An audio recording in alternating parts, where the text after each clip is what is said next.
আসসালামু আলাইকুম। Technique easy এডুকেশনের পক্ষ থেকে আপনাদেরকে জানাচ্ছি আন্তরিক শুভেচ্ছা ও অভিনন্দন। আজকের পর্বে আমরা ষষ্ঠ শ্রেণীর গণিত বিষয়ের অনুপাত ও শতকরা অধ্যায়ের অনুপাত এবং শতকরার মধ্যবর্তী যে সম্পর্ক, এই সম্পর্কিত বেশ কিছু গুরুত্বপূর্ণ বহুনির্বাচনী প্রশ্নের সমাধান করব। সবার প্রথমে যেই প্রশ্নটি 41 নম্বর প্রশ্ন, কারণ আমরা ইতিমধ্যে 1 থেকে 40 পর্যন্ত আমাদের পূর্ববর্তী পর্বগুলোতে সমাধান করেছি। 41 নম্বর প্রশ্নে একটি চিত্র দেওয়া আছে। সবার প্রথমে বলা হয়েছে যে চিত্রে গাঢ় চিহ্নিত অংশ সম্পূর্ণ অংশের শতকরা কত ভাগ। অর্থাৎ এই যে চিত্রটি, এই সম্পূর্ণ চিত্রটির মধ্যে গাঢ় যতটুকু, এই গাঢ় অংশটি সম্পূর্ণ চিত্রের শতকরা কত ভাগ। তাহলে আমাদের এই চিত্রটির মধ্যে যে গাঢ় অংশটুকু আছে, এই অংশটুকু সম্পূর্ণ চিত্রের সম্পূর্ণ অংশের শতকরা কত ভাগ সেটা আমাদেরকে বের করতে হবে। এখন আমরা যদি এখানে লক্ষ্য করি তাহলে দেখতে পাবো এই যে সাদা, এই একটা অংশ, কালো একটা অংশ, সাদা একটা অংশ, কালো একটা অংশ। তাহলে আমরা বলতে পারি সম্পূর্ণ চিত্রটি 4টি অংশে বিভক্ত। 1, 2, 3, 4। এই সম্পূর্ণ চিত্রটি 4টি ভাগে বিভক্ত হয়েছে। সেই 4 ভাগের মধ্যে 1, 2 ভাগ হচ্ছে গাঢ়। এটা ভালো করে খেয়াল করবেন। সম্পূর্ণ চিত্রটিকে আমরা 4টি ভাগ করতে পারি, সেই 4 ভাগের মধ্যে 2 ভাগ গাঢ় রং করা। এই যে 4 ভাগের 2 ভাগ গাঢ় রং করা, আমরা এখন এই 4 ভাগের 2 ভাগকে শতকরায় প্রকাশ করে দিলে আমাদের অঙ্কটা হয়ে যাবে। তাহলে 4 ভাগের 2 ভাগকে যদি আমরা শতকরায় প্রকাশ করি তাহলে কি হবে? শতকরায় প্রকাশ করতে হলে অবশ্যই এই যে শতকরা চিহ্ন, এটি নিয়ে আসতে হবে। আর এটি নিয়ে আসার জন্য কি করব আমরা? আমাদের হরকে 100 বানাইতে হবে। হরকে 100 বানাইতে হবে, এটা বাধ্যতামূলক যদি শতকরায় প্রকাশ করতে চাই। এখন এখানে তো হর শুধু 4 আছে, 100 তো নাই। আমরা সহজে করার জন্য হরকেও 100 দ্বারা গুণ করব, লবকেও 100 দ্বারা গুণ করব। আমরা বাহির থেকে এই 100 নিয়ে আসলাম, আর বাহির থেকে নিয়ে আসলে তো একটা আনা যায় না, উভয় পক্ষে আমরা নিয়ে আসলাম। এখন নিচের যেই 100, হর হিসাবে যেই 100 আছে, তাকে আমরা কিচ্ছু করব না, কারণ আমাদের মূল উদ্দেশ্য শতকরায় প্রকাশ করা। আর শতকরায় প্রকাশ করতে হলে হর হিসাবে 100 থাকতেই হবে। আমরা এখন বাকিগুলোকে কাটাকাটি করার চেষ্টা করি। 4 100-র মধ্যে যায় 25 বার, 4 25-এ 100, 25 দুগুণে 50, আর নিচের যে 100, এটা 100ই থাকলো। তাহলে আমরা কি দেখতেছি? 100 ভাগের 50। এখন এই যে ভগ্নাংশ, এই ভগ্নাংশের হর কত? 100। আমরা চাইলে এই যে 50 তাকে লিখলাম, আর নিচে হর হিসেবে যেই 100 আছে তার বদলে পার্সেন্ট চিহ্ন দিয়ে দিলাম। যদি আমরা হর হিসাবে 100 দিই, পার্সেন্ট চিহ্ন দিব না। আর যদি পার্সেন্ট চিহ্ন দিই, হর হিসাবে 100 দিব না, কারণ এই দুইটি একই অর্থ প্রকাশ করে। আমরা দেখলাম 4 ভাগের 2কে যদি আমরা শতকরায় প্রকাশ করি তাহলে ফলাফল হয় 50%। অর্থাৎ এই যে সম্পূর্ণ যে চিত্রটি, এই চিত্রটিতে গাঢ় চিহ্নিত অংশ সম্পূর্ণ অংশের শতকরা কত ভাগ? 50 ভাগ। অর্থাৎ ঘ নাম্বার অপশনটা হচ্ছে সঠিক। 42 নম্বর প্রশ্ন, ষষ্ঠ শ্রেণীতে ছাত্র সংখ্যা 80 জন। সর্বমোট 80 জন ছাত্র আছে ষষ্ঠ শ্রেণীতে। অর্ধবার্ষিক পরীক্ষায় 20% ছাত্র ফেল করলে পাশ করেছে কতজন সেটা জানতে চাই। তাহলে এখানে কতজন ফেল করেছে এটা কিন্তু তারা স্পষ্ট করে বলে নাই। যদি তারা ডাইরেক্ট বলে দিত যে 10 জন ফেল করেছে বা 15 জন ফেল করেছে, আমরা 80 জন থেকে ততকে বাদ দিয়ে দিলেই পাশ করা স্টুডেন্টের সংখ্যা পেয়ে যাইতাম। কিন্তু তারা বলছে অর্ধবার্ষিক পরীক্ষায় 20% ছাত্র ফেল করেছে। তাহলে 20% ছাত্র বলতে কতজন সেটা আমরা এখন বের করব। তাহলে আমরা এখানে দেখতেছি যে সর্বমোট শিক্ষার্থী হচ্ছে 80 জন। 80 জনের 20% ফেল করেছে। তাহলে আমরা এখানের মধ্যে 80 জনের 20% বলতে কত বোঝায় সেটা আমরা বের করব। 80 এর 20%। পরবর্তী লাইনে গিয়ে 80 এর এই যে 20%, এটাকে আমরা কীভাবে লিখতে পারি? প্রথমে 20 আছে, 20 লিখলাম, এরপরে ভাগ চিহ্ন দিয়ে পার্সেন্টের বদলে নিচে 100 দিলাম। ঠিক আছে, 20% বলতে 100 ভাগের 20। এখন দেখি এখানে কাটাকাটি করা যায় কিনা। হ্যাঁ, কাটাকাটি করা যায়। সেটা হচ্ছে 20-20-এর মধ্যে যায় একবার, 20 100-র মধ্যে যায় 5 বার, 5 আবার 80-র মধ্যে যায় 16 বার। 5 16 80। আমরা সবগুলোকে কাটাকাটি করলাম, আর কোনো কিছু বাকি নেই। 16 1 কে 16। অর্থাৎ 80 এর 20% বলতে 16কে বোঝানো হয়। আমরা এই মাত্র জানতে পারলাম যে অর্ধবার্ষিক পরীক্ষায় 16 জন ছাত্র ফেল করেছে। এখানে তো বলছে 20% ছাত্র, 20% বলতে কত জন সেটা আমরা বের করলাম 16 জন। তাহলে 80 জন ছাত্রের মধ্যে 16 জন ছাত্র ফেল করেছে। তাহলে পাশ করেছে কতজন? 80 জনের মধ্য থেকে যারা ফেল করেছে তাদেরকে যদি আমরা বাদ দিই, 80 থেকে 16 বাদ দিলে আর থাকে 64। আমরা বলতে পারি 64 জন পাশ করেছে, অর্থাৎ ক নাম্বার অপশনটা হচ্ছে সঠিক। 43 নম্বর প্রশ্ন, আমাদের 43 নম্বর প্রশ্নে বলেছে 125%কে ভগ্নাংশে প্রকাশ করলে কত হবে, অর্থাৎ 125%কে আমরা এখন ভগ্নাংশে প্রকাশ করব। আমরা এখানের মধ্যে 125% লিখি, পরবর্তী লাইনে 125 তাকে লিখলাম, পার্সেন্টের বদলে আমরা নিচে হর হিসাবে 100 লিখলাম। তাহলে 125% মানে কি? 100 ভাগের 125। এখানে কি কাটাকাটি করা যায়? হ্যাঁ, কাটাকাটি করা যায়। 25 125-এর মধ্যে যায় 5 বার, 25 100-র মধ্যে যায় 4 বার। 4 25-এ 100, 5 25-এ 125। তাহলে পরবর্তী লাইনে ফলাফল 4 ভাগের 5। আমরা দেখি আমাদের এই 4 ভাগের 5 আমাদের ফলাফলে আছে কিনা। আমরা দেখতেছি 4 ভাগের 5 কোথাও নাই। তাহলে কি ভুল হয়ে গেল? না, এটি হচ্ছে অপ্রকৃত ভগ্নাংশ। আমরা এখন মিশ্র ভগ্নাংশে রূপান্তর করে দিব। 5কে ভাগ করতে হবে 4 দিয়ে। তাহলে আমরা যদি 5কে 4 দিয়ে ভাগ করি তাহলে ফলাফল কি হবে? 1 সমস্ত 4 ভাগের কত হয়? 4 1-কে 4। 5 হইতে হলে আরও কত দরকার? আরও 1 দরকার। আমরা এই 1কে এখানে লিখব। 4 1-কে 4 আর 1 যোগ করলে হবে 5। অর্থাৎ 4 ভাগের 5কে যদি আমরা মিশ্র ভগ্নাংশে রূপান্তর করি ফলাফল হবে 1 সমস্ত 4 ভাগের 1। এটিকে আমি এখানে দেখিয়েও দিতে পারি যে 5কে 4 দ্বারা ভাগ করতে হবে। 4 5-এর মধ্যে যায় একবার, 4 1-কে 4, ভাগশেষ থাকে 1। আমরা জানি ভাগফলকে আগে লিখতে হয়, তার পাশে এভাবে দাগ দিয়ে হর হিসাবে যা ছিল এখনও হর হিসাবে তাই থাকবে, ভাগশেষটাকে লব হিসাবে বসিয়ে দিতে হয়। তাহলে আমরা মিশ্র ভগ্নাংশে রূপান্তর করলাম। 125কে যদি আমরা ভগ্নাংশে রূপান্তর করি তাহলে হবে 1 সমস্ত 4 ভাগের 1, এবং এটি আমরা দেখতেছি আমাদের ক নাম্বার অপশনে রয়েছে।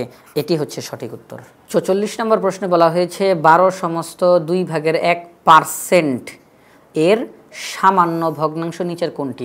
অর্থাৎ এটিকে আমরা আরও ছোট করে প্রকাশ করার চেষ্টা করব ভগ্নাংশ আকারে। যদিও ইতিমধ্যে ভগ্নাংশ আকারে আছে, এটিকে এই যেখানে বলা হয়েছে সামান্য ভগ্নাংশ, এটিকে আরও ছোট করে প্রকাশ করার চেষ্টা করব। তাহলে আমরা এখন লিখি 12 সমস্ত 2 ভাগের 1%। পরবর্তী লাইনে মিশ্র ভগ্নাংশকে অপ্রকৃত ভগ্নাংশে রূপান্তর করব। 12 দুগুণে 24 আর 1 যোগ করলে হয় 25। নিচে থাকে 2। এই যে পার্সেন্ট চিহ্ন এটাকে দিয়ে দিই। পরবর্তী লাইনে গিয়ে 2 ভাগের 25 পার্সেন্ট চিহ্নের বদলে আমরা গুণ 100 ভাগের 1 দিতে পারি। আমরা যেমন পার্সেন্ট চিহ্নের বদলে নিচে 100 গুণ করতে পারি, আবার চাইলে আলাদা করে গুণ 100 ভাগের 1 লিখতে পারি, একই অর্থ প্রকাশ করে। এবার আমরা দেখি এখানে কাটাকাটি করা যায় কিনা। 25 25-এর মধ্যে যায় একবার, 25 100-র মধ্যে যায় 4 বার।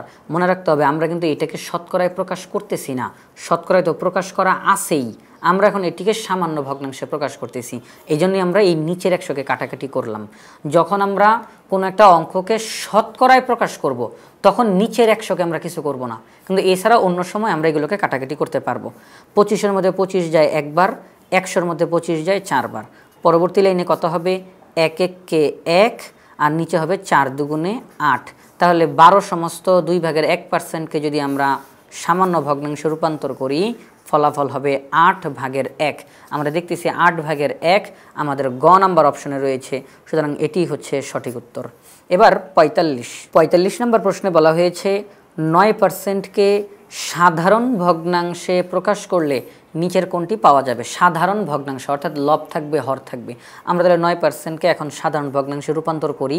আমরা লিখি 9%। পরবর্তী লাইনে গিয়ে কী হবে? 9 লিখলাম, এই যে পার্সেন্ট চিহ্ন এটার বদলে আমরা হর হিসাবে 100 রাখতে পারি। তাহলে 100/9 এটিই হচ্ছে সাধারণ ভগ্নাংশ।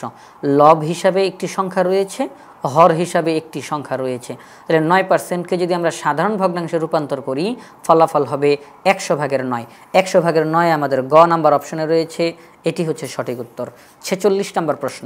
46 নম্বর প্রশ্নে বলা হয়েছে 7/10%কে দশমিক ভগ্নাংশে প্রকাশ করলে কত হবে। একটু খেয়াল করেন, 45 নম্বর প্রশ্নে বলা হয়েছিল সাধারণ ভগ্নাংশ, আর 46 নম্বর প্রশ্নে বলা হয়েছে দশমিক ভগ্নাংশ। অর্থাৎ এই মুহূর্তে আমার অঙ্কের মধ্যে দশমিক চলে আসবে।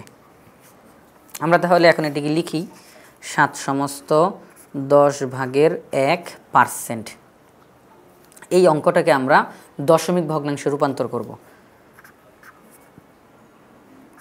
পরবর্তী লাইনে গিয়ে 7 × 10 = 70 আর 1 যোগ করলে হয় 71, নিচে থাকবে 10%। পরবর্তী লাইনে 10/71, এই যে পার্সেন্ট চিহ্ন এটিকে যদি আমি উঠিয়ে দিতে চাই আমি কি লিখতে পারি, গুণ 100/1। এখন এখানের মধ্যে কোনো কাটাকাটি করা যায় উপরে নিচে? না, এখানে উপরে নিচে কোনো কাটাকাটি করা যায় না। তাহলে আমরা উপরে উপরে গুণ করব, নিচে নিচে গুণ করব। 71কে 1 দিয়ে গুণ দিলে হবে 71, আর নিচে 10 দিয়ে 100কে যদি গুণ দিই 1 1কে 1, 1 2 3, 3টা শূন্য বসিয়ে দিব। তাহলে আমরা দেখতেছি 71কে ভাগ করতে হবে 1000 দানা, এরকম 10, 100, 1000, 10,000, অর্থাৎ এই শূন্যের যে অঙ্কগুলো এগুলো কিন্তু খুব সহজে ভাগ করা যায়, গুণ করা যায়।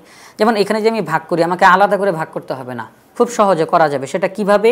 যেহেতু আমরা ভাগ করতেছি আর যাকে ভাগ করতেছি সে ছোট, যেটা দিয়ে ভাগ করতেছি সেটা বড়, তার মানে অটোমেটিক আমার অঙ্কের মধ্যে দশমিক চলে আসবে। এখন আমরা জানি যে যখন আমরা ভাগ করি তখন মান কমে, আর যখন গুণ করি তখন মান বাড়ে। তাহলে এখানে যেহেতু ভাগ করতেছি মান কমবে।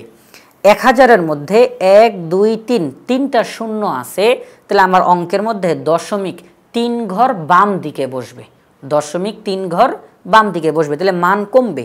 তাহলে এখানে আছে 71, তাহলে আমরা যদি দশমিককে 3 ঘর বামে বসাইতে চাই তাহলে 1 ঘর বামে, 2 ঘর বামে, কিন্তু বসাইতে তো হবে 3 ঘর বামে বসাইতে হবে। আমি করব কি, একটা শূন্য নিয়ে আসবো, কারণ কোনো কিছুই তো নাই, তাহলে শূন্য নিয়ে আসলাম। তাহলে 1 ঘর বামে, 2 ঘর বামে, 3 ঘর বামে আমরা দশমিক বসাইলাম, অর্থাৎ 0.071। আমরা যদি 71কে 1000 দ্বারা ভাগ করি ফলাফল হবে 0.071। দশমিকের সামনে যদি আমরা একটা শূন্য দেই তাহলে কিন্তু কোনো সমস্যা হয় না। তাহলে ফলাফল কত? 0.071। আমরা দেখি আমাদের অপশনগুলোতে কোথায় রয়েছে। আমরা দেখতেছি খ নাম্বার অপশনে 0.071 রয়েছে, এটি হচ্ছে সঠিক উত্তর। 47 নম্বর প্রশ্নে বলা হয়েছে একটি শার্ট 10% লাভে বিক্রয় করা হয়। শার্টটির ক্রয় মূল্য 50 টাকা হলে এর বিক্রয় মূল্য কত? অর্থাৎ একটা শার্ট প্রথমে কেনা হয়েছে 50 টাকা দিয়ে এবং এটিকে বিক্রি করা হবে। প্রথমে এটিকে 50 টাকা দিয়ে কিনে নিয়ে আসা হয়েছে, এরপর এটিকে বিক্রি করা হবে, এবং তারা বলে দিছে যে যখন বিক্রি করা হলো তখন 10% লাভে বিক্রি করা হয়েছে, 10% লাভে বিক্রি করা হয়েছে। তাহলে এই যে 10% লাভে বিক্রি করা হলো, তাহলে যখন বিক্রি করা হলো তখন এটির দাম কত ছিল এটা তারা জানতে চায়। তাহলে এখানে আমরা কি করতে পারি?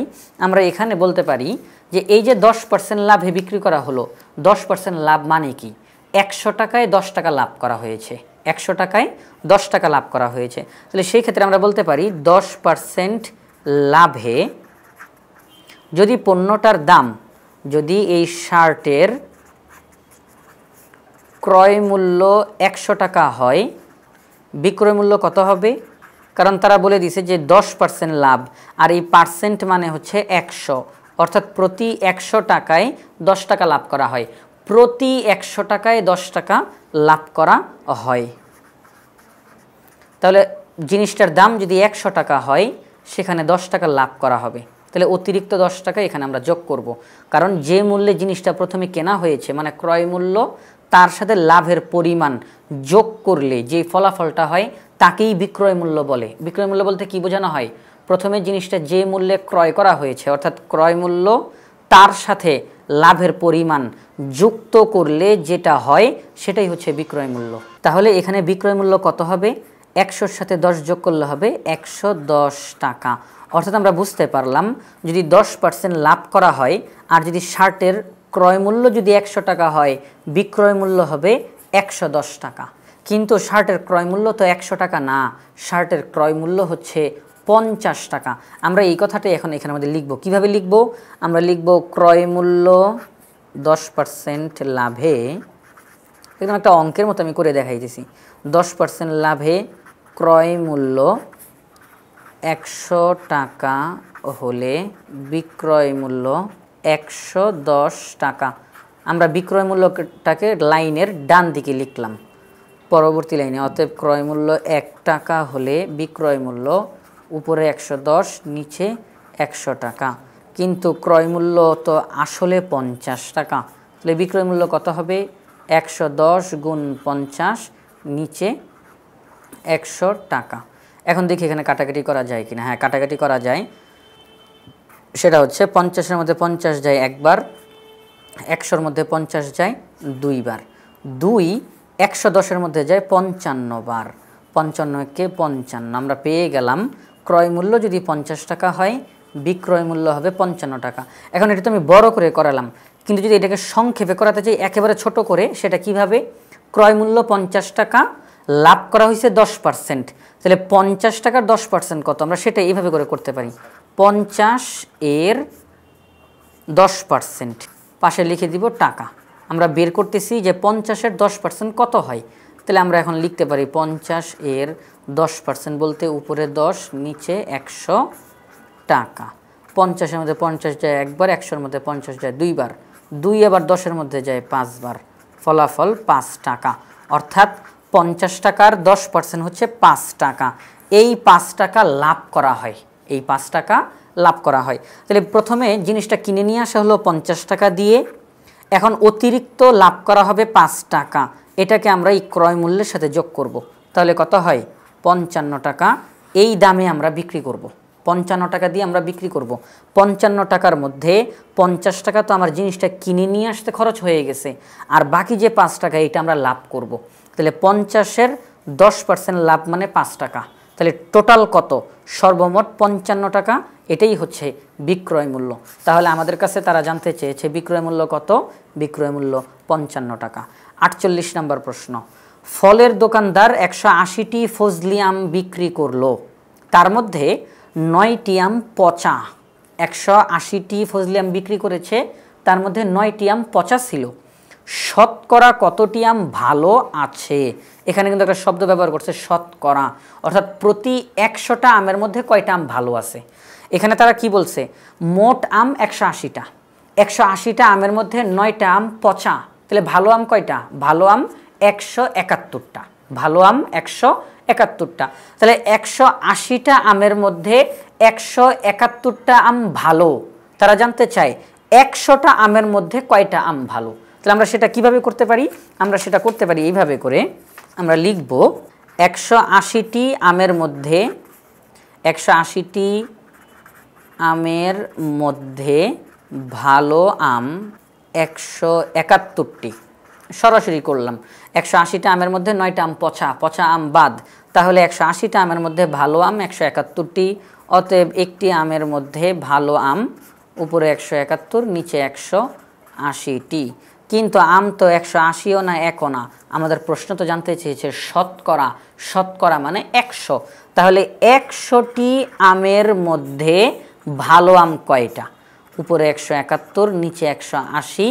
একের চাইতে যেহেতু 100 বড়, তাহলে ফলাফলটাও বড় হবে, তাহলে 100কে আমরা উপরে গুণ করব।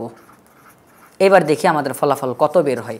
20 100-র মধ্যে যায় 5 বার, 20 180-র মধ্যে যায় 9 বার। কাটাকাটি করলাম, আরও কাটাকাটি করা যায়, হ্যাঁ আরও কাটাকাটি করা যায়। সেটা হচ্ছে 9 171-এর মধ্যে যায় 19 বার, 9 171-এর মধ্যে যায় 19 বার। 5 19-এ কত হয়? 5 19-এ হয় 95, 5 19-এ 95। তাহলে আমরা বলতে পারি 100টি আমের মধ্যে ভালো আম 95টি। 180টি আমের মধ্যে তো 171টি আম ভালো, তাহলে 100টি আমের মধ্যে কয়টা আম ভালো? 95টি আম ভালো। আর 100 মানে কি? শতকরা, তাহলে শতকরা 95টি আম ভালো আছে, শতকরা 95টি আম ভালো আছে। 49 নম্বর প্রশ্ন, 49 নম্বর প্রশ্নে বলা হয়েছে যে একটি শার্ট 10% লাভে বিক্রয় করা হলো, শার্টটির ক্রয় মূল্য 700 টাকা হলে বিক্রয় মূল্য কত হবে? অনেকটা 47 নম্বর প্রশ্নের মতোই আমরা এটার সমাধান করব। সেটা কিভাবে? প্রথমে আমরা লাভের পরিমাণটা বের করব, কয় টাকা লাভ করা হলো। তাহলে জিনিসটার দাম হচ্ছে 700 টাকা, 700 টাকার 10% লাভ করা হয়েছে, তাহলে 700 এর 10% কত হয় সেটা আগে আমরা বের করি। তাহলে 700 এর 10% বলতে উপরে 10 নিচে 100 টাকা। 100 700-র মধ্যে 7 বার যায়, 7 10-এ 70 টাকা। আমরা দেখলাম 70 টাকা লাভ করা হয়েছে, 70 টাকা লাভ করা হয়েছে। তাহলে জিনিসটা প্রথমে দাম হচ্ছে 700, লাভ করতে হবে 70। তাহলে আমরা যদি যোগ করি 700 আর 70 যোগ করলে হয় 770 টাকা। 770-এর মধ্যে 700 টাকা শার্টটির ক্রয় মূল্য, 70 টাকা হচ্ছে লাভের পরিমাণ। তাহলে ক্রয় মূল্য আর লাভের পরিমাণ যোগ করলে বিক্রয় মূল্য বের হয়। তাহলে আমরা বলতে পারি বিক্রয় মূল্য কত? 770 টাকা। গ নাম্বার অপশনে রয়েছে। 50 নম্বর প্রশ্নে বলা হয়েছে 15/7-কে শতকরায় প্রকাশ করলে নিচের কোনটি হবে? অর্থাৎ শতকরায় প্রকাশ করতে হবে। তাহলে 15/7 তাকে আমরা লিখলাম 15/7, তাকে যেহেতু শতকরায় প্রকাশ করতে হবে, আর শতকরায় প্রকাশ করা মানেই যেই ভগ্নাংশটা তৈরি করব তার হর 100 হতে হবে, হর 100 হতে হবে। এখন এখানে তো 100 নাই, আমরা কি করতে পারি? খুব সহজে আমরা এই হরের সাথে 100 গুণ দিব, অর্থাৎ আমার অঙ্কে আমি 100 নিয়ে আসলাম। এখন আমি তো এক পক্ষে আনতে পারবো না, উভয় পক্ষে আনতে হবে। নিচে যেহেতু আনছে এটা আমাদের দরকার, উপরেও আনতে হবে, কারণ নিচে যেহেতু এনেছি উপরেও আনতে হবে, উপরে যদি আনি নিচেও আনতে হবে, উভয় পক্ষে আনতে হবে। ঠিক আছে, আমরা আনলাম 15/7-কে আমরা উভয় পক্ষে লব এবং হরকে 100 দ্বারা গুণ করলাম। এখন এই যে নিচে যেই 100 আছে হর হিসাবে, একে আমরা কিছু করব না, কারণ শতকরায় প্রকাশ করা মানেই হর 100। তাহলে এই 100-কে আমরা আর কিছু করবো না, যদি কেটেই দেই তাহলে তার 100 থাকলো না। এজন্য এই 100-কে আমরা কিছু করব না, বাকিগুলোকে আমরা কাটাকাটি করার চেষ্টা করব। কিছু করা যায় কিনা আমরা দেখব। হ্যাঁ, এখানে কাটাকাটি করা যায়। যেমন 5 15-র মধ্যে যায় 3 বার, 5 100-র মধ্যে যায় 20 বার, 5 20-এ 100, 3 5 15। তাহলে পরবর্তী লাইনে কত হবে? 7 গুণ 20, 7 20-এ কত? 7 20-এ 140, আর নিচে হচ্ছে 3 গুণ 100। আমরা এটাকে পরবর্তী লাইনে কী লিখতে পারি দেখেন তো, এটা লিখলে কোনো সমস্যা হয় কি না? উপরে 140, নিচে 3 গুণ নিচের যেই 100 আর উপরে কিছু নাই মানে 1। দেখেন এইভাবে লিখলে কোনো সমস্যা হয়? 3/140 গুণ 100/1। 140-কে 1 দিয়ে গুণ দিলে 140, আর 3 দিয়ে 100-কে গুণ দিলে 3 গুণ 100, তাহলে কোনো সমস্যা নেই। আমরা পরবর্তী লাইনে গিয়ে 140-কে ভাগ করতে হবে 3 দিয়ে, 140-কে ভাগ করতে হবে 3 দিয়ে। তাহলে আমরা করি 140-কে 3 দিয়ে ভাগ, দেখি কত হয়। 140-কে 3 দিয়ে ভাগ করব। 3 14-র মধ্যে যায় 4 বার, 3 4 12 থাকে 2, শূন্য নামাই। 3 20-এর মধ্যে যায় 6 বার, 3 6 18 থাকে 2। তাহলে ফলাফল কত? 46 যেটা আছে তাকে আগে লিখব, তার পাশে দাগ দিব। হর যা ছিল এখনও হর তাই থাকবে, ভাগশেষটাকে উপরে লিখব। তাহলে 46 সমস্ত 3/2। আর এই যে গুণ 100/1, এটার বদলে আমরা পার্সেন্ট চিহ্ন দিয়ে দিতে পারি। তাহলে 15/7-কে যদি আমরা শতকরায় প্রকাশ করি তাহলে ফলাফল হবে 46 সমস্ত 3/2%, এবং এটি আমাদের খ নাম্বার অপশনে রয়েছে। এটি হচ্ছে সঠিক উত্তর। 51 নম্বর প্রশ্নতে বলা হয়েছে 80/19-কে শতকরায় প্রকাশিত রূপ কোনটি? এখন এই যে 80/19 যেহেতু শতকরায় প্রকাশ করতে হবে, তার মানে হর 100 হওয়া লাগবে, হুবহু এই অঙ্কটার মতো, এইমাত্র যেটা করলাম। আমরা দেখতেছি এই ভগ্নাংশের হর হিসাবে 80 আছে, কিন্তু হর হিসাবে 100 থাকতে হবে। আমরা কি করব? হুবহু এটার মতো করি আমরা অঙ্কটা করে দিব। আমরা এখানের মধ্যে লিখি 80/19, পরবর্তী লাইনে গিয়ে আমরা 80 এবং 19 উভয়টাকে আমরা 100 দ্বারা গুণ করে দিব, কারণ আমার হর হিসাবে 100 লাগবে। তাহলে আমি উভয় পক্ষে 100 দ্বারা গুণ করে দিই। এখন এই যে নিচের যে 100, এটাকে আমরা কিছু করব না, বাকিগুলোকে কাটাকাটি করার চেষ্টা করব। এখন 20 80-র মধ্যে যায় 4 বার, 4 20-এ 80, 20 100-র মধ্যে যায় 5 বার, 5 20-এ 100। পরবর্তী লাইনে গিয়ে 19 গুণ 5, আর এখানে 4 গুণ 100। 19-কে যদি 5 দিয়ে গুণ দিই তাহলে কত হবে সেটা আমরা দেখি। 19কে 5 দিয়ে গুণ দেই, তাহলে হবে 5 নং 45-এর 5 থাকে 4, 5 একে 5 আর 4 যোগ করলে হয় 9, তাহলে হবে 95। 5 19-এ 95, আর নিচে কত 4 গুণ 100, লিখি 4 গুণ 100। এবার দেখেন আগে যে অঙ্কটা করলাম ওইখানে যেই কাজ এখানে একই রকমের কাজ করতে পারি আমরা। উপরে 95, নিচে 4 গুণ 100/1। উপরের 95কে সরিয়ে এখানে 1 লিখলাম, নিচের 4কে সরানোর পরে 100 থাকে, এই যে 100 লিখলাম। ঠিক আছে, এখন 95কে ভাগ করতে হবে 4 দিয়ে, আমরা ভাগ করে দেখাই কত হয়। 95কে 4 দিয়ে ভাগ করি, 4 9-এর মধ্যে যায় 2 বার, 4 দুগুণে 8, থাকে কত 1, 4 1-এর মধ্যে যায় না, উপর থেকে 5 নামাই। 4 15-এর মধ্যে কয়বার যায়? 3 বার যায়, 3 4 12, থাকে কত 3, এখানেও কোনো কিছু বাকি নাই, 4 3-এর মধ্যে যায় না, অঙ্ক এখানেই শেষ। আমরা লিখব কিভাবে? ভাগফলটাকে সামনে লিখব 23, পাশে দাগ দিয়ে হর যা ছিল এখনও হর তাই থাকবে, ভাগশেষটাকে উপরে লিখব। এই যে গুণ 100/1, এটার বদলে আমরা পার্সেন্ট চিহ্ন দিয়ে দিব। তাহলে আমরা ফলাফল কত দেখতেছি? 23 সমস্ত 4/3%। 23 সমস্ত 4/3% আমাদের খ নাম্বার অপশনে রয়েছে, অর্থাৎ 80/19কে যদি শতকরায় প্রকাশ করি ফলাফল হবে 23 সমস্ত 4/3%। 52 নম্বর প্রশ্ন, 40/9-এর শতকরা নিচের কোনটি? এই দুইটি অঙ্কের মতো করি, যেহেতু এই চ্যাপ্টারে আমরা শতকরা নিয়ে আলোচনা করতেছি, সুতরাং এই ধরনের অঙ্ক আমরা বেশি পাবো, আমরা বেশি বেশি প্র্যাকটিস করব। 40/9-এর শতকরা নিচের কোনটি হবে? আমরা একই রকমভাবে 40/9 লিখলাম, যেহেতু হর হিসাবে 100 নাই, আমরা তাহলে উভয় পক্ষকে 100 দ্বারা গুণ করব।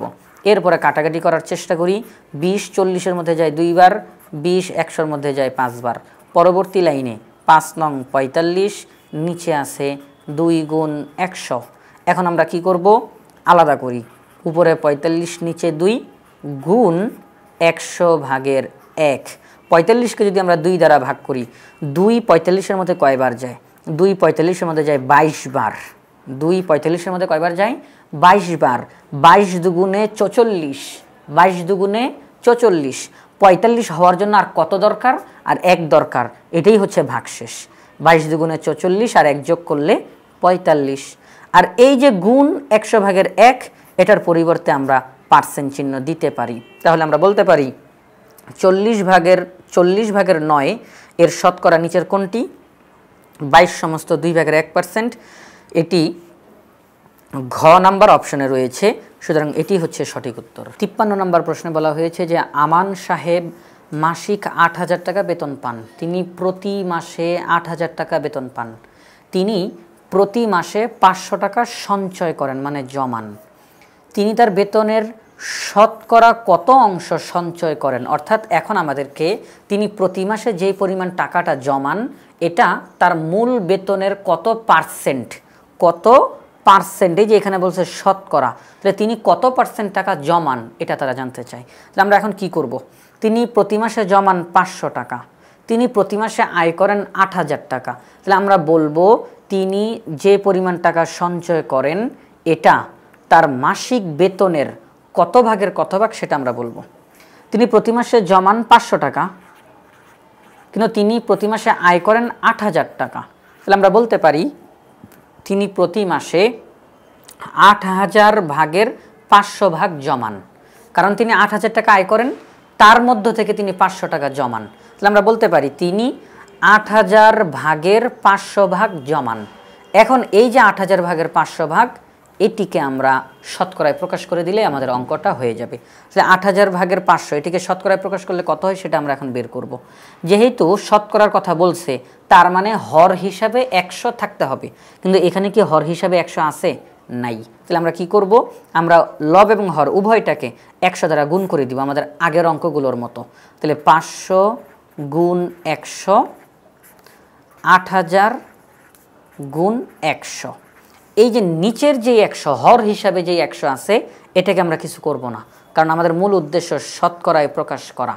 তাহলে 100 এই নিচের 100 বাদে বাকিগুলোকে দেখি কাটাকাটি করা যায় কিনা।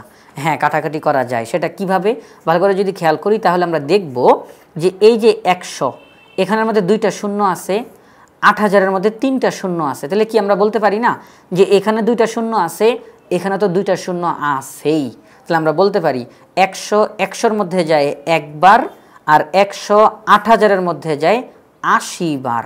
এই যে এই দুইটা শূন্য কেটে দিলে থাকে 80। তাহলে 100 100-র মধ্যে গেল একবার, আর 100 8000-এর মধ্যে গেল 80 বার। এবার এই 80 দিয়ে এই 500-কে কাটাকাটি করা যায় কিনা আমরা সেই চেষ্টা করতে পারি। এখন আমরা কি দেখতে পারি, সেটা হচ্ছে আমরা চাইলে এখানে কাটাকাটি করে আরও ছোট করতে পারি, আবার চাইলে না কাটাকাটি করে সরাসরি ভাগ করে করেও দিতে পারি। যদি কাটাকাটি করে দিলে কীভাবে, সেটা হচ্ছে 80-র মধ্যে 20 যায় 4 বার। আমরা এইভাবে করে কাটতে পারি যে 80-র মধ্যে 20 যায় 4 বার, কাটলাম। 20 500-র মধ্যে কয়বার যায়? আমরা জানি 20 100-র মধ্যে 5 বার যায়, তাহলে 500-র মধ্যে কতবার যাবে? 100-র মধ্যে যদি 5 বার যায়, তাহলে 500-র মধ্যে 5 5 25 বার যাবে। কয়বার যাবে? 25 বার। তাহলে 20 500-র মধ্যে 25 বার যায়। 20 80-র মধ্যে গেল 4 বার, 20 500-র মধ্যে গেল 25 বার। তাহলে পরবর্তী লাইনে ফলাফলটা কি হবে? উপরে আছে 25 একে 25, আর নিচে আছে 4 গুণ 100। এখন অনেকেই এখানে মধ্যে ভাবতে পারেন উপরের 25 আর নিচের 100 কাটাকাটি করা যায়, তো না, এখানে আমরা কাটাকাটি করব না। আমরা প্রথমে বলে দিছি নিচের 100-কে কিন্তু আমরা কিছু করব না, কারণ আমরা শতকরায় প্রকাশ করতেছি। যদি আমরা শতকরায় প্রকাশ না করতাম, আমরা অনেক আগেই নিচের 100-কে কেটে দিতাম, কিন্তু এখন শতকরায় প্রকাশ করার কারণে আমরা নিচের 100-কে কিছু করব না। তাহলে আমরা এখন আলাদা করি, উপরে 25 নিচে 4 গুণ নিচের 100 আর উপরে শুধু 1। এই যে 4 ভাগের 25, এটি তো একটি অপ্রকৃত ভগ্নাংশ। মিশ্র ভগ্নাংশে রূপান্তর করলে কত হবে? 4 25-এর মধ্যে কয়বার যায়? 6 বার যায়, কারণ আমরা জানি 4 6 24, 4 6 24। তাহলে 25 হওয়ার জন্য আর কত দরকার? আর 1 দরকার। ওই 1 হচ্ছে ভাগশেষ, ওই 1 হচ্ছে ভাগশেষ। 4 6 24 আর 1 যোগ করলে 25। এই যে গুণ 100 ভাগের 1, এটার বদলে আমরা এখানে পার্সেন্ট চিহ্ন দিয়ে দিব। আমরা দেখতে পেলাম তিনি তার বেতনের 6 সমস্ত 4 ভাগের 1% অংশ সঞ্চয় করেন। এটি আমাদের খ নাম্বার অপশনে রয়েছে, এটি হচ্ছে সঠিক উত্তর। 54 নম্বর প্রশ্নে বলা হয়েছে একটি কলম 132 টাকায় বিক্রয় করায় 12% ক্ষতি হলে কলমটির ক্রয় মূল্য কত? অর্থাৎ 132 টাকায় বিক্রি করা হয়েছে, এটা কিন্তু তারা জানাই দিল। অর্থাৎ বিক্রয় মূল্য 132 টাকা, বিক্রয় মূল্য 132 টাকা। এখন এই যে 132 টাকায় বিক্রি করা হলো, এতে করে 12% ক্ষতি হয়ে গেছে, 12% ক্ষতি হয়ে গেছে। এখন 12% মানে কি? 12% মানে হচ্ছে প্রতি 100 টাকায় 12 টাকা ক্ষতি হয়ে গেছে, প্রতি 100 টাকায় 12 টাকা ক্ষতি হয়ে গেছে। এখন তারা জানতে চায় কলমটির ক্রয় মূল্য কত, অর্থাৎ এই বিক্রি করার আগে কলমটি কত টাকা দিয়ে কিনে আনা হয়েছিল। কারণ কলমটি তো আগে কিনে আনা হয়েছে, এরপরে না বিক্রি করা হয়েছে। তাহলে সবার প্রথমে যে কলমটি কিনে আনা হয়েছিল তখন কত টাকা দিয়ে কিনে আনা হয়েছে। এখন একটা জিনিস আমাদেরকে মনে রাখতে হবে, লাভ এবং ক্ষতি উভয়টাই কিন্তু হিসাব করা হয় ক্রয় মূল্যের উপরে। কি পরিমাণ লাভ হলো, কি পরিমাণ ক্ষতি হলো, এই উভয় হিসাবটাই করা হবে ক্রয় মূল্যের উপরে। লাভ ক্ষতি বিক্রয় মূল্যের উপরে হিসাব করা হয় না, লাভ ক্ষতি হিসাব করা হয় ক্রয় মূল্যের উপরে। এখন আমাদের এখানে যে একটা কথা বলল যে 12% ক্ষতি হয়েছে, 12% ক্ষতি মানে কি? 100 টাকায় 12 টাকা ক্ষতি হয়েছে। অর্থাৎ জিনিসটার দাম যদি 100 টাকা হয়ে থাকে, সেটা বিক্রি করার কারণে 12 টাকা ক্ষতি হয়ে গেছে। আমরা অঙ্কটাকে এইভাবে করে করতে পারি, আমি এখানে আমাদের লিখি 12% ক্ষতিতে কলমটির ক্রয় মূল্য 100 টাকা হলে বিক্রয় মূল্য সমান। এখন যে বিষয়টা খেয়াল করেন, আমরা কি বললাম? ক্রয় মূল্য 100 টাকা, অর্থাৎ কলমটি প্রথমে 100 টাকা দিয়ে কেনা হয়েছে, তাহলে বিক্রয় মূল্য কত, কত টাকা দিয়ে বিক্রি করা হয়েছে সেটা এখন আমরা বের করব। এখন এখানে একটা শব্দ যদি আপনারা খেয়াল করেন দেখতে পাবেন এখানে লেখা আছে ক্ষতি। ক্ষতি মানে কি? ক্ষতি মানে হচ্ছে আপনি প্রথমে যে দামে এটা কিনে নিয়ে এসেছিলেন, এখন আপনি তার চাইতেও কম দামে বিক্রি করে দিচ্ছেন, অর্থাৎ আপনার ক্ষতি হয়ে গেছে। তাহলে যখন ক্ষতি হয়, যখন ক্ষতি হয় তখন বিক্রয় মূল্য বের করার নিয়ম হচ্ছে ক্রয় মূল্য থেকে ক্ষতির পরিমাণ বাদ দিতে হয়। তাহলে এখন ক্ষতি হয়েছে কত টাকা? 12 টাকা ক্ষতি হয়েছে। 100 টাকায় 12 টাকা ক্ষতি, 100 টাকায় 12 টাকা ক্ষতি। তাহলে 100 থেকে যদি আমরা 12 বিয়োগ দেই, তাহলে ফলাফল হয় 88 টাকা। অর্থাৎ আপনি সবার প্রথমে কলমটা কিনে নিয়ে আসছেন 100 টাকা দিয়ে, কিন্তু এখন আপনি কলমটা বিক্রি করছেন 88 টাকা দিয়ে, আপনার 12% ক্ষতি হয়ে গেছে। 12% ক্ষতি হয়ে গেছে। তাহলে আমরা কি বলতে পারি, 12% ক্ষতিতে কলমটির ক্রয় মূল্য যদি 100 টাকা হয়, বিক্রয় মূল্য 88 টাকা। বিক্রয় মূল্য 88 টাকা। এই কথাটাকে এখন আমরা যদি সাজিয়ে লিখতে চাই, আমরা লিখব যে বিক্রয় মূল্য 88 টাকা হলে ক্রয় মূল্য 100 টাকা। কারণ আমরা এখন ক্রয় মূল্যটাকে লাইনের ডান দিকে লেখার কারণ হচ্ছে আমাদেরকে এই অঙ্কের মধ্যে ক্রয় মূল্য বের করতে হবে, আর আমরা জানি যেটা বের করতে হয় সেটাকে লাইনের ডান দিকে আমরা বসাবো। পরবর্তী লাইনে আমরা লিখতে পারি বিক্রয় মূল্য 1 টাকা হলে ক্রয় মূল্য উপরে 100 নিচে 88 টাকা। সবার প্রথমে যদি আমরা এখানে 12% ক্ষতিতে কথাটা লিখে দেই তাহলে সবচাইতে ভালো হয়। এখন পরবর্তী লাইনে বিক্রয় মূল্য, আমাদের প্রশ্নে কিন্তু বলা আছে 132 টাকায় বিক্রয় করায়, অর্থাৎ বিক্রয় মূল্য 132 টাকা। বিক্রয় মূল্য 132 টাকা। আমরা এখানে বিক্রয় মূল্যের জায়গায় 132 লিখব। তাহলে বিক্রয় মূল্য 132 টাকা হলে ক্রয় মূল্য কত টাকা হবে? উপরে 100 গুণ 132 আর নিচে 88 টাকা। এখন দেখি আমরা এখানে কাটাকাটি করতে পারি কিনা।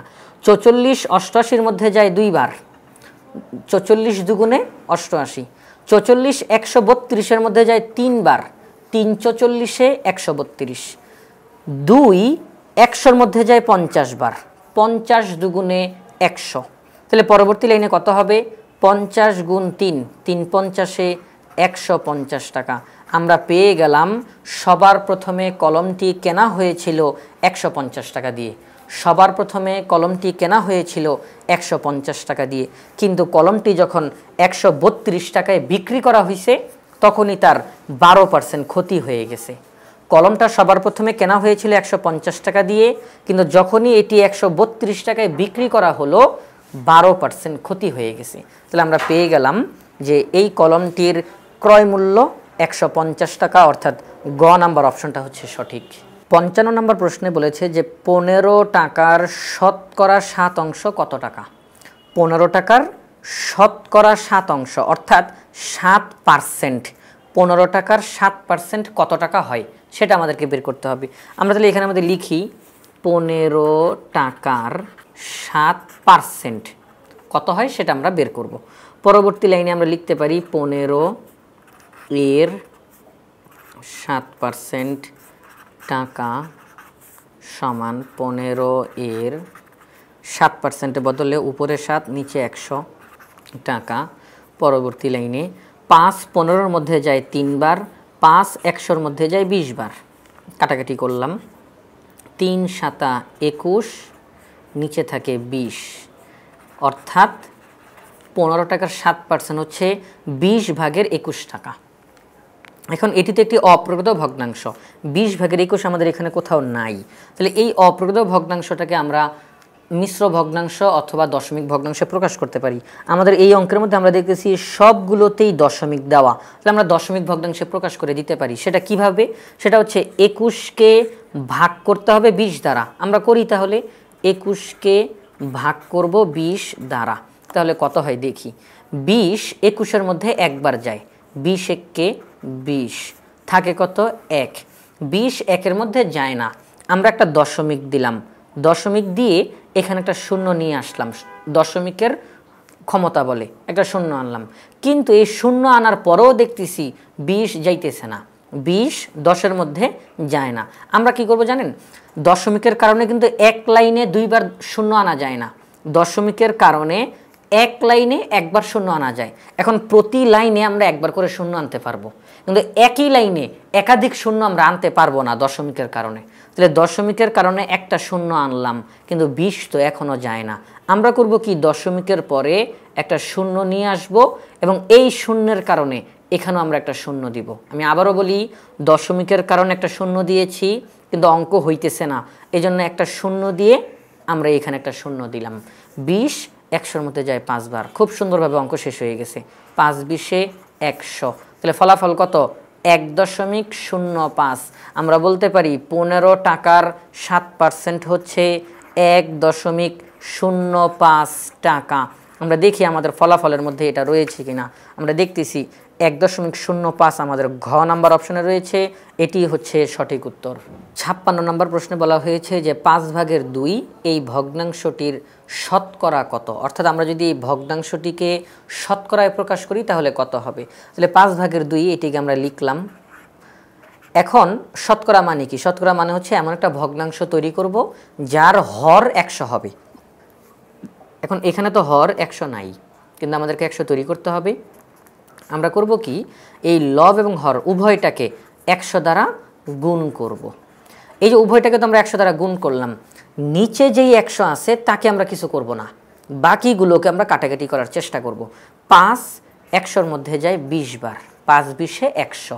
এখন 2 দিয়েও 100কে কাটাকাটি করা যায়, 20 দিয়েও 100কে কাটাকাটি করা যায়, কিন্তু আমরা করব না, কারণ এই নিচের 100টাকে রেখে দিতে হবে, কারণ শতকরায় প্রকাশ করতে বলছে আমাদেরকে। তাহলে পরবর্তী লাইনে কত হবে? পরবর্তী লাইনে ফলাফল হবে 20 দুগুণে 40, নিচে 100। এখন আমরা কি করতে পারি, এই যে 40 তাকে লিখলাম, আর এই নিচের 100-র বদলে পার্সেন্ট চিহ্ন দিয়ে দিলাম। এই নিচের 100 হর হিসাবে 100, আর এই পার্সেন্টের চিহ্ন দুইটা একই অর্থ প্রকাশ করে। তাহলে 40%, 5/2 এই ভগ্নাংশটিকে যদি আমরা শতকরায় প্রকাশ করি ফলাফল হবে 40%, যদি খ নাম্বার অপশনে রয়েছে। 57 নাম্বার প্রশ্নে বলা হয়েছে যে 5/6কে শতকরায় প্রকাশ করলে নিচের কোনটি হবে। আমরা 5/6 লিখি হুবহু আগের অঙ্কটার মতো করেই। আমরা পরবর্তী লাইনে গিয়ে 5 এবং 6 উভয়টাকে 100 দ্বারা গুণ করব। এখন 5 এই 100-র মধ্যে যায় 20 বার, 5 100-র মধ্যে যায় 20 বার, 5-20 100, কিন্তু নিচের 100কে আমরা কিছু করব না। পরবর্তী লাইনে ফলাফল কত হবে? 6-20 120, আর নিচের 100। পরবর্তী লাইনে 120 যা আছে তাই লিখলাম, নিচে যে 100 তার বদলে আমরা পার্সেন্ট চিহ্ন দিয়ে দিলাম। অর্থাৎ 5/6কে যদি শতকরায় প্রকাশ করি ফলাফল হবে 120%, যেটি আমাদের ক নাম্বার অপশনে রয়েছে। 58 নম্বর প্রশ্নে বলা হয়েছে শতকরা একটি ভগ্নাংশ। এই কথাটা তারা বলল যে শতকরা একটি ভগ্নাংশ যার প্রতি ক্ষেত্রে হর কত। এই যে আমরা উপরের দুইটা অঙ্ক করলাম, শতকরায় যখন প্রকাশ করলাম এই ভগ্নাংশের হর কত? 100। এই ভগ্নাংশের হর কত? 100। যখনই আমরা শতকরায় প্রকাশ করি, শতকরা বলতে বোঝানো হয় এমন একটি ভগ্নাংশকে যার হর 100, যার হর 100। যদি কোনো ভগ্নাংশের হর 100 না হয় তাকে আমরা শতকরা বলতে পারবো না। যখনই হর 100 হয়ে যাবে তাকে আমরা শতকরা বলতে পারবো। তাহলে আমরা বলতে পারি শতকরা একটি ভগ্নাংশ যার প্রতি ক্ষেত্রে হর 100, অর্থাৎ ক নাম্বার অপশন হচ্ছে সঠিক উত্তর। 59 নম্বর প্রশ্নে বলা হয়েছে যে 25 টাকার 4% সমান কত। 25 টাকার 4%, তাহলে আমরা এখানে লিখি 25 এর 4%, ব্র্যাকেট দিয়ে পাশে আমরা টাকা শব্দটা লিখলাম। পরবর্তী লাইনে 25 এর 4% মানে কি? 4% মানে উপরে 4 নিচে 100, ব্র্যাকেট দিয়ে পাশে আমরা টাকা শব্দটা লিখলাম। এখন দেখি কাটাকাটি করা যায় কিনা। হ্যাঁ, কাটাকাটি করা যায়। সেটা কিভাবে? সেটা হচ্ছে 4 100-র মধ্যে যায় 25 বার, 4-25 100, 25 আবার 25-এর মধ্যে যায় একবার, আর কোনো সংখ্যা এখানে বাকি নাই। তাহলে আমরা দেখলাম শুধু 1 টাকা, অর্থাৎ 25 এর 4% হচ্ছে 1 টাকা। তাহলে আমরা বলতে পারি 25 টাকার 4% সমান 1 টাকা, এটি গ নাম্বার অপশনে রয়েছে।